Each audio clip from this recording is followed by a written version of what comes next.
అభివృద్ధి జరిగే అవకాశం ఉంది. దీనికి కారణం ఈ దేశంలో ఉండే ప్రజలే కారణం అని చెప్పి నేను మీకు తెలియజేస్తున్నా. ఆ దిశగా ఈ మహానాడు ఒక చరిత్రలో మిగిలిపోతుంది. 2025 కడప మహానాడు ఒక చరిత్ర తిరగ రాయడానికి దోహదం చేస్తుందని మరొక్కసారి విజ్ఞప్తి చేస్తున్నాను. అందుకే ఇప్పుడే నాయకత్వంతో మాట్లాడినాక నేను మాట్లాడిన తర్వాత లోకేష్ గారు పార్టీకి 6 శాసనాలతో ఒక బ్లూ ప్రింట్ రిలీజ్ చేస్తారు. అదే మాదిరిగా ఈరోజు రేపు మనం లా అండ్ ఆర్డర్ గురించి మాట్లాడుతున్నాం. లా అండ్ ఆర్డర్లో నేను ఒకటే చెప్తున్నాను, నేరస్తులు ఎక్కడున్నా వదిలిపెట్టే సమస్య లేదు. ఆంధ్రప్రదేశ్ అంటే నేరస్తులకు చోటు లేదు. అది నిరూపిస్తానని ఈ మహానాడు సాక్షిగా మీ అందరికీ విజ్ఞప్తి చేస్తున్నా. ఇంకో పక్క నదుల అనుసంధానం పోలవరం పూర్తి చేసి జలహారతి ద్వారా ప్రతి ఎకరాకు నీళ్ళిచ్చి తెలుగు ప్రజల రుణం తీర్చుకునే విధంగా తీర్మానాన్ని పాస్ చేయడమే కాకుండా ఆచరణ చేస్తాం. భవిష్యత్తులో వచ్చే గ్రీన్ ఎనర్జీ, అదే మరి గ్రీన్ హైడ్రోజన్, అదే మరిగా అనేక ఇండస్ట్రీస్ని నాంది పలుకుతాం. అదే మరిగా ఎక్కడికక్కడ ఏవైతే లాజిస్టిక్స్ ఉన్నాయో రోడ్లు కానీ, రైల్వే కానీ, ఎయిర్పోర్ట్లు కానీ, అదే మాదిరిగా పోర్ట్లు కానీ, ఇంకో పక్క ఇన్లాండ్ వాటర్ వేస్ కానీ ఇవన్నీ చేసి ప్రపంచంలోనే లాజిస్టిక్స్ కాస్ట్ తగ్గే విధంగా మన ఆలోచనలు ఉంటాయని చెప్పి నేను మీకు తెలియజేస్తున్నా. ఇంకో పక్కన మీరు చూస్తే ఆ రోజు నేను హైటెక్ సిటీతో హైదరాబాద్లో ఐటీ ప్రారంభించాను. ఈ మహానాడు ద్వారా క్వాంటమ్ వ్యాలీ ద్వారా ఆర్టిఫిషియల్ ఇంటెలిజెన్స్ కూడా ప్రాధాన్యత ఇచ్చి తెలుగు జాతిని ముందుకు నడిపిస్తామని చెప్పి నేను మీకు తెలియజేస్తున్నా.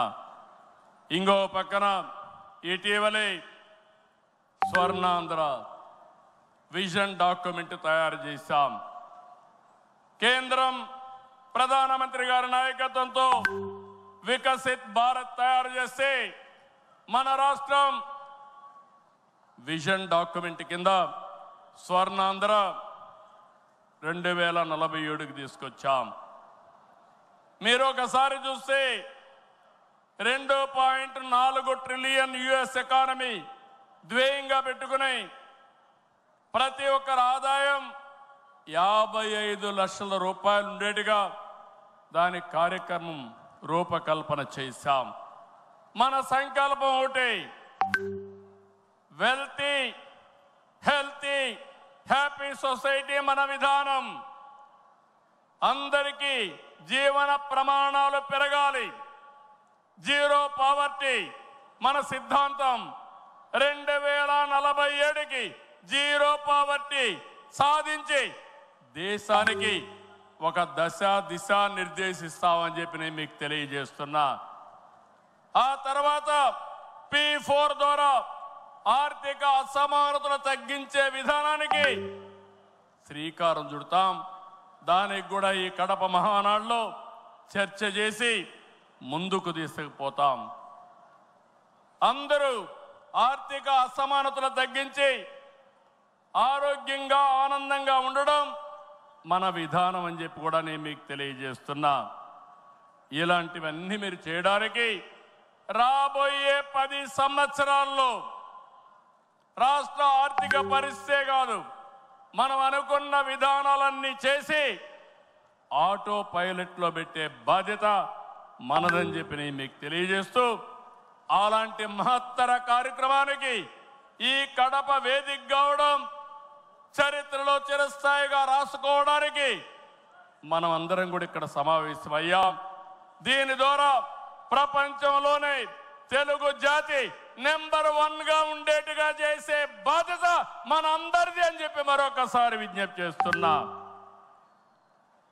ఇవన్నీ చేసుకుంటూనే మీరు ఒక్కసారి చరిత్ర కూడా ఒక్కసారి చూస్తే కొన్ని కీలక అంశాలపై అందరికీ అవగాహన ఉండాలి. రాజకీయ అవినీతిని ప్రజలు పట్టించుకోరని అపోహలున్నాయి, కానీ ఇది నిజం కాదు. అందుకే అవినీతిపై టీడీపీ ఎల్లప్పుడూ పోరాడుతూనే ఉంటుంది.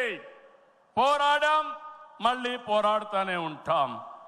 4 దశాబ్దాల ప్రయాణంలో అవినీతి పైన రాజీ లేని పోరాటం చేసిన ఏకైక పార్టీ తెలుగుదేశం పార్టీ.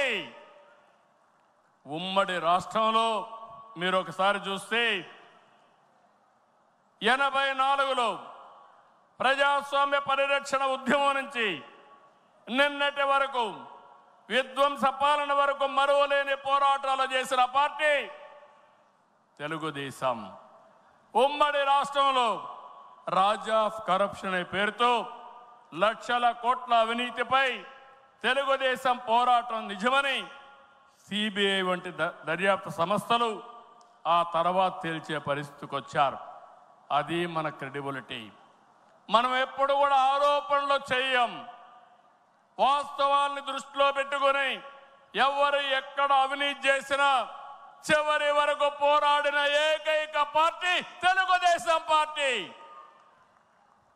హైదరాబాద్లో ఔటర్ రింగ్ రోడ్డు కానీ, వ్యాన్పిక్ సిటీ కానీ, హిందూకి ఇచ్చిన భూములు కానీ, లేపాక్షి భూములు కానీ, ఇలాంటివన్నిటిపైన మనం పోరాడాం.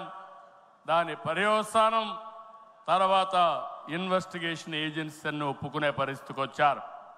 ఓబులాపురం ఆక్రమ మైనింగ్పై మనం చేసిన ఉద్యమం నాడు దేశంలోనే ఒక సంచలనం. ఓబులాపురం అక్రమాలు నిజమని 10 ఏళ్ల తర్వాత కోర్టులు కూడా గుర్తించాయి. నిందితులకు శిక్షలు వేశాయి. మనం చేసిన ప్రతి పోరాట ఫలితం నేడు కళ్ళ ముందర కనపడుస్తుంది. అది తెలుగుదేశం ప్రత్యేకతని మరొక్కసారి విజ్ఞప్తి చేస్తున్నా. గతంలో ప్రభుత్వాలు చేసిన అవినీతి ఒక ఎత్తు అయితే వైసీపీ ప్రభుత్వ అక్రమాలు మరొక ఎత్తు. కూటమి ప్రభుత్వం అధికారంలోకి వచ్చిన తర్వాత విధ్వంస పాలకుల స్కాముల లెక్క పెడుతున్నాం. ఇన్వెస్టిగేషన్కి ఆర్డర్లు ఇచ్చాం. తప్పకుండా ఒకటే చెప్తున్నా, ఎవరు అవినీతి చేసినా కక్కిచ్చే బాధ్యత ఎన్డీఏ ప్రభుత్వం తీసుకుంటామని మీ అందరికీ విజ్ఞప్తి చేస్తున్నా. అదే మాదిరిగా ఎన్నికల్లో మనల్ని గెలిపించి అవినీతి పాలకుల్ని ప్రజలు తరిమేశారు. అక్రమార్కుల్ని శిక్షించే బాధ్యతలు మనకిచ్చారు. ప్రజా సంపద దోపిడీ చేసిన వారిని, గాడి తప్పిన నాయకుల్ని, అధికారుల్ని ఉపేక్షించే సమస్య లేదు.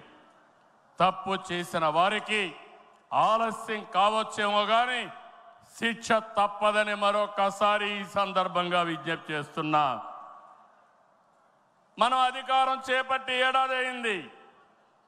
ఏడాది కింద రాష్ట్రంలో సంక్షోభం, ఉద్యమ స్ఫూర్తితో, అద్భుత చైతన్యంతో ప్రజలు పట్టం కట్టారు. ప్రజలు ఇచ్చిన అధికారాన్ని బాధ్యతగా స్వీకరించాం. ప్రతిరోజు ప్రతి గంట ప్రజల కోసమే పనిచేస్తున్నాం. ఒక మంచి ఆలోచనలు మీ అందరితో కలిసి ఈరోజు ఈ కార్యక్రమానికి శ్రీకారం చుట్టాం. అనుభవంతో, ఆలోచనతో, కేంద్ర సహకారంతో కూటమి ప్రభుత్వం బీజేపీ జనసేన సమన్వయంతో ఒక్కొక్క ఇటుక పేర్చుతూ రాష్ట్రాన్ని నిలబడుతున్నాం. 1947లో దేశానికి స్వాతంత్రం వచ్చిన తర్వాత దేశ ప్రజలకు స్వేచ్ఛ వచ్చింది.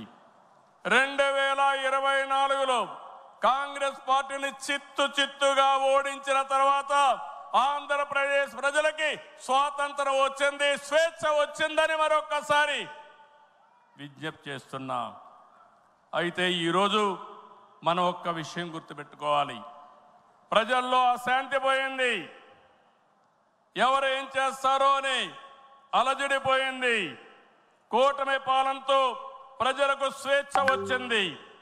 నేడు ప్రతి ఒక్కరు కూడా భద్రతతో భరోసాతో బతికే పరిస్థితి వచ్చింది.